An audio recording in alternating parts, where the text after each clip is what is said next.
3, 2, 1.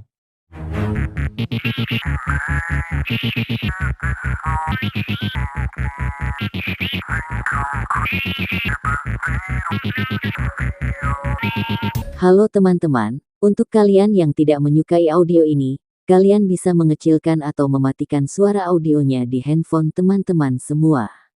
Dan mari kita lanjutkan ceritanya. Setelah mendengar perkataan dari Qian San yang hendak memotong tangannya, tiba-tiba Permaisuri pun berusaha menahan tangan Qian San, dan berkata, "Kau tidak perlu melakukan ini, aku percaya padamu."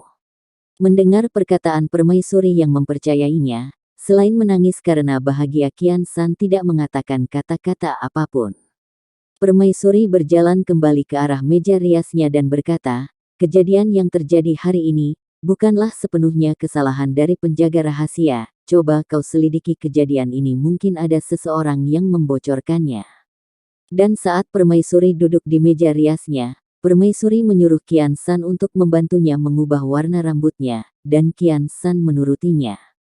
Di sisi lain, Cuking yang berhasil kabur karena dipaksa mandi oleh calon ayah mertuanya yaitu Tuan Tian, karena kesal Cuking mencibir, "Aku bukanlah kaisar, jangan memperlakukan aku seperti itu." Dan tiba-tiba Cuking mendengar suara langkah kaki yang sedang mendekatinya. Saat Cuking berbalik, ia melihat ada seorang wanita yang sedang berdiri di belakangnya dan ternyata dia adalah Qian San. Karena belum mengenalnya, Cuking pun bertanya pada Qian San, "Siapa kau?" Namun Qian San tidak menjawab pertanyaan Cuking, tetapi tiba-tiba Qian San pun melemparkan sesuatu ke arah Cuking. Ia pun berkata, "Ambil token ini," dan menyuruh Cuking untuk melapor ke Mansion bagian timur besok. Mendengar perkataan Qian San, saat Cuking melihat token yang ia dapatkan, ternyata itu adalah token pengawal rahasia yang Cuking inginkan. Tanpa bertanya apapun, Cuking menyetujuinya dan akan melapor ke sana besok. Dan Qian San menjelaskan jika tugas sebagai pengawal rahasia tidaklah mudah, dan menyuruh Cuking untuk melakukan pekerjaannya dengan sangat baik. Tapi di sisi lain, Qian San berkata pada dirinya sendiri, bagaimana bisa Permaisuri sangat mempercayainya, membiarkan Cuking memasuki pengawal rahasia, bahkan memberikan bloodline naga sejati padanya. Scene pun beralih, di mana para pelayan yang diperintahkan untuk memandikan Cuking sedang terikat di dalam kolam pemandian. Melihat itu Tuan Tian pun terkejut, ia pun berkata bagaimana ini bisa terjadi. Permaisuri yang baru tiba di situ bertanya pada ayahnya, apakah dia melarikan diri. Mendengar perkataan putrinya, Tuan Tian pun berkata, "Wanita ini, sudah bertahun-tahun, tapi tipe pria yang kau sukai tidak berubah sama sekali, nakal dan tidak terlihat seperti seorang pria." Permaisuri yang mendengar perkataan ayahnya pun terkejut, dan tiba-tiba teringat sesuatu dari masa lalunya. Di mana ia sedang berjalan bersama Qian San. Tidak ada angin ataupun hujan, tiba-tiba ada seseorang yang berani melempar kepalanya. Mengetahui hal itu, Qian San pun berbalik dan berkata, "Siapa orang yang memiliki nyali untuk melempar kepala Tuan Putri?" Mereka pun melihat ada seorang anak laki-laki yang sedang duduk di atas pohon dan ternyata dia adalah suami dari Permaisuri nantinya. Qian San memarahi anak itu dan berkata, apakah ia tidak tahu kepala siapa yang sedang ia lempar? Anak itu pun mengejek Qian San dan berkata, "Gadis sialan, dia adalah tunanganku, dan tidak akan ada pria manapun yang akan menikahinya selain dirinya, dan tujuannya adalah meraih bintang dan mengarungi semua lautan."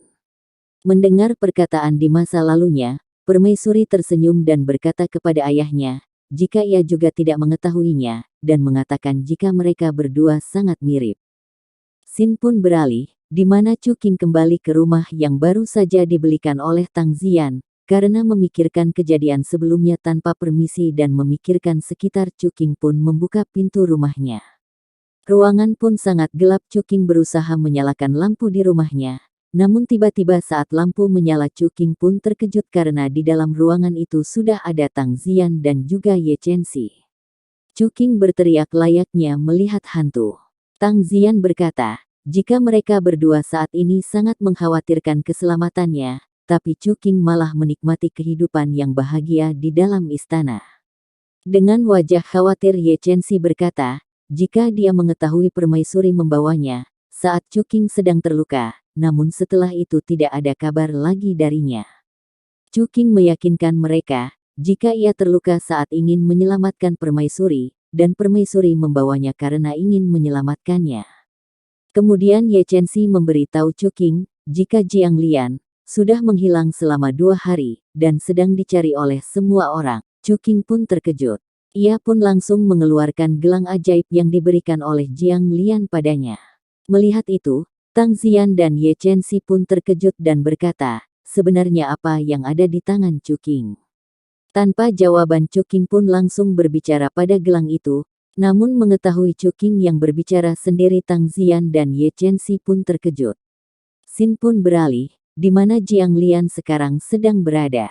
Mendengar suara yang ditransmisikan oleh Chuking, Jiang Lian pun terkejut dan berkata, jika dia sudah berkali-kali memberi kabar pada Chuking. Chuking bertanya di mana Jiang Lian sekarang. Jiang Lian memberitahu keberadaannya, jika ia sedang berada di sebuah mansion di pegunungan, yang hanya bisa tidur dan memakan keripik kentang layaknya seorang peri.